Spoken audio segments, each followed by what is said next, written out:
How could Jesus be the Messiah if he died? Well, there's a sect within Judaism today called the Lubavitchers who believe that a man called Menachem Schneerson, they believe that he was the Messiah, though the man never claimed to be the Messiah. They held him to be the Messiah, and he died in the early 1990s.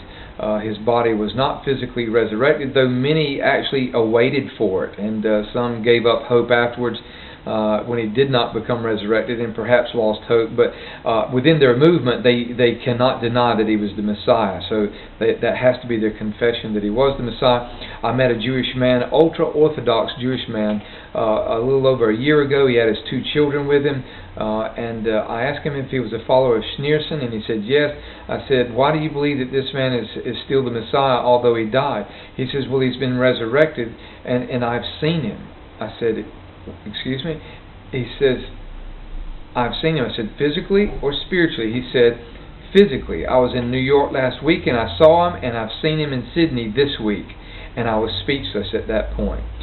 So here we have, from the very religious movement among Jewish people worldwide, believe that a man can be Messiah though he died. And but that is a tradition. Now, how could Jesus be the Messiah if he died? When we look at tradition versus truth, let's look at the truth of Scripture. Now, one prophet out of all of Israel's prophets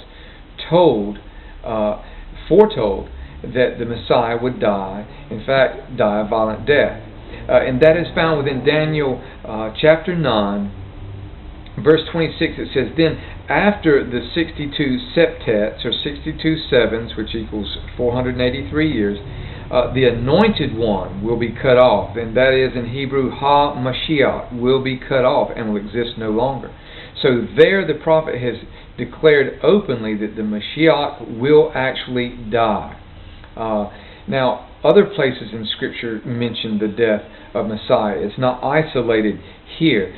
In Isaiah 53, it's talking about the death of the Messiah, the rejected Messiah. Psalm 22 is talking about the death of the Messiah who would have his hands and feet pierced.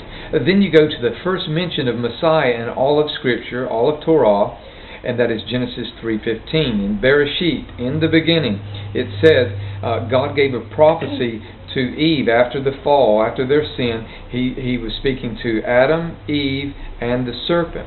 And he said to the serpent that the woman would have an offspring that would crush his head. But in that battle, Satan would crush the man's heel. Well, a wound to the heel, even though your heel is completely crushed, is not fatal. But if your head is crushed, that is fatal. And that's what Jesus, the Messiah, did on the cross. He received a crushed heel by the Roman spikes, but at the same time, he crushed the power, the head of Satan, as he no longer has power over death. That now belongs into the Messiah's hands. So how could Jesus be the Messiah and die? Because the Scriptures say so.